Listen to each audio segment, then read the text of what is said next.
વડોદરાના પૂરગ્રસ્ત વિસ્તારોની વહારે સુરતની ફાયર ટીમ. મધ્યરાત્રિએ ફાયરના જવાનોએ 5 વ્યક્તિઓને રેસ્ક્યુ કર્યા. સમગ્ર ગુજરાતમાં ભારે વરસાદની પરિસ્થિતિ સર્જાઈ છે. વડોદરામાં છેલ્લા 48 કલાકથી પડી રહેલા અનરાધાર વરસાદ અને પૂરને કારણે વડોદરા શહેરના કેટલાય વિસ્તારોમાં પાણી ભરાયા છે. ગત રોજ તારીખ 28મીના રાત્રે વડોદરા શહેર ખાતેના અંકોટા પૂરગ્રસ્ત વિસ્તારમાં ફાયરના અધિકારી શ્રી ઈશ્વર પટેલના માર્ગદર્શન હેઠળ સુરત મહાનગરપાલિકાની ફાયર એન્ડ ઇમરજન્સી સર્વિસ વિભાગની 3 રેસ્ક્યુ ટીમ મદદ કરવા પહોંચી હતી.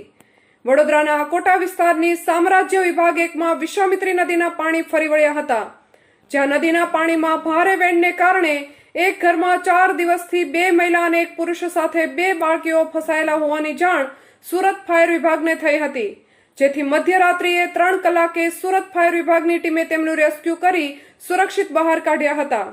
વડોદરાના અકોટા અતિથિ ગૃહ પાસે વડોદરા મહાનગરપાલિકાના ડેપ્યુટી મ્યુનિસિપલ કમિશનર અર્પિતાબેનના સંપર્કમાં રહી તેમના જણાવ્યા મુજબ અકોટા અતિથિ ગૃહથી ફૂડ પેકેટ લઈ માંજલપુર, નિર્વાણ વિહાર ફ્લેટ, વિશ્વામિત્રી ટાઉનશીપ, પ્રમુખ સ્વામી કુટીર, વિશ્વામિત્રી ટાઉનશીપ વિસ્તારમાં 450થી વધુ ફૂડ પેકેટ તેમજ પાણીની બોટલનું વિતરણ કરવામાં આવ્યું હતું.